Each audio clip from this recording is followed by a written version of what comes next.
What's going on, everybody? Welcome to my new series called Homage, and in this series we're going to be looking to see how the Survivor timeline and the Legend timeline pay homage to the original trilogy. I know some of you guys never beat the Tomb Raider classic games or even played them, so what better way to see what's up with them than this video series.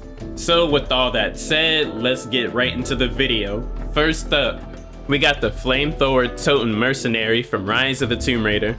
This guy makes a one-time appearance as a boss midway in Rise of the Tomb Raider, but little did I know this is actually a reference and homage to Tomb Raider 2, where we first see the Flamethrower enemy type appear in Tomb Raider in general.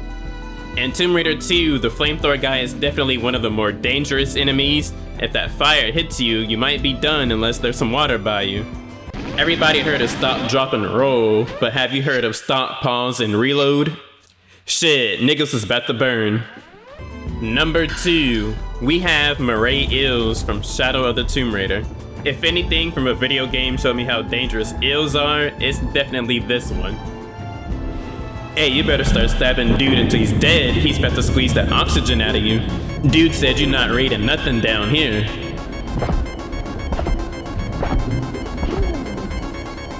The Eels pop up in various spots all over Shadow of the Tomb Raider, but the very first time in Tomb Raider history we ever seen Eels is Tomb Raider 2, with their PS1 polygon shaped looking selves.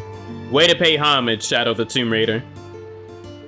Are you tired of sea animals trying to strangle you, trying to deprive you of that oxygen, that O2? Well, you need to get yourself a number 3, a Harpoon Gun. Now, the Survivor timeline actually doesn't have a Harpoon Gun, but the Legend timeline does, specifically Underworld.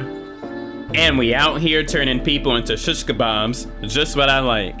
But where did the Legend timeline get this from? Well, obviously it's paying homage to 1997's Tomb Raider 2's Harpoon Gun, which is where we actually first see the weapon in all of Tomb Raider's history so far. In the first time we see this weapon in Tomb Raider 2, we definitely get that underwater warfare going on. Number 4, next we have spiders. Now I hope you guys don't have arachnophobia, because we gotta talk about some spiders. So spiders in Tomb Raider are in every timeline, but the first time we ever seen spiders in Tomb Raider was of course 1997's Tomb Raider 2.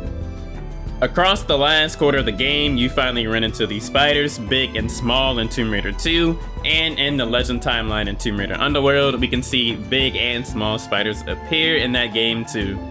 Spiders! Spiders! In the Survivor timeline, specifically in Shadow of the Tomb Raider, you can actually use spiders as a craftable item to make poison or fear arrows.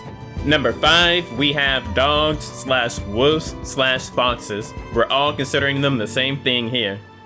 These canines make several appearances across every timeline in Tomb Raider, ranging from wolves to Rottweilers to Helheim dogs to foxes. Definitely a staple enemy for the Tomb Raider series as a whole. Wolves actually make their first appearance in the first Tomb Raider game, which came out in 1996 on PS1. And they are the first enemy you ever encounter. Based off of Laura's face, she doesn't seem to like those dogs, and I don't blame her either, because if they run up on me, they will get humanely euthanized. Is he a good boy or nah?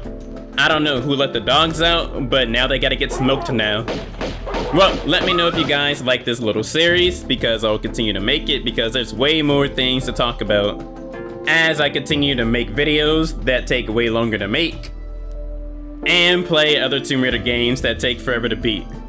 If you guys need more Tomb Raider content, why don't you go ahead and check my Tomb Raider 2 Blacklisted review out. And as always guys, vibe out.